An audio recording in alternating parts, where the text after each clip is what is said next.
Have you ever thought, if God is for me, I wouldn't be having problems? Nancy Missler pulled out a really good lesson from the Old Testament about our problems being an evidence of God's love. So, when the temple was built, there was about a 3-foot wide space around the Holy of Holies in the inner sanctuary. And from the exterior of this 3-foot space, that is where the priests were to store their implements for worship. The only problem is that they were sinners like we are too. And sometimes they would store things in those cubbies that weren't supposed to be there, like items for idol worship, right in the temple.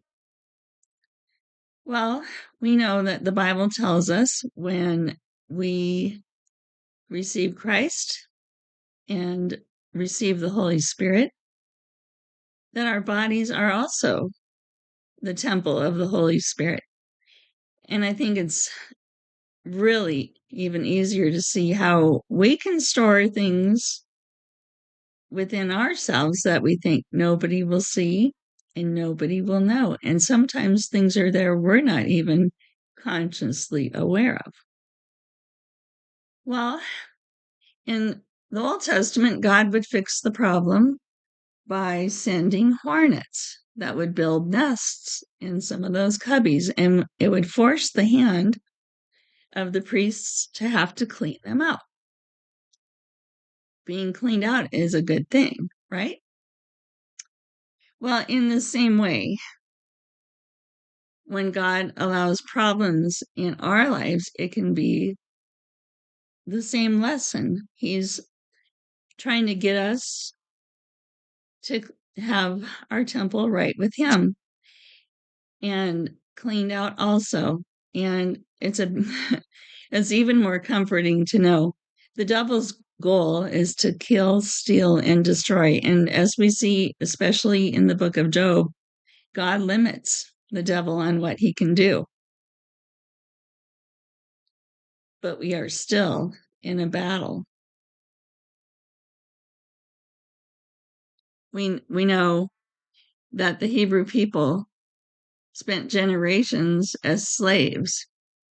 And as we see their journey through the wilderness, we see a lot of lessons they had to learn. And it was because of problems that happened in the wilderness that they learned their lessons and were eventually transformed from a slave to a warrior. Could it be that's what God is doing in our lives too? It takes a lot of courage to fight this battle by faith. And courage and faith are a good thing. We can either let our problems draw us away from God if we blame Him, or push us closer to God when we look to Him for help. The choice is always up to us. Thank you for my problems, Lord, that lead me straight to you, and for the forgiveness for the wrong things that I do.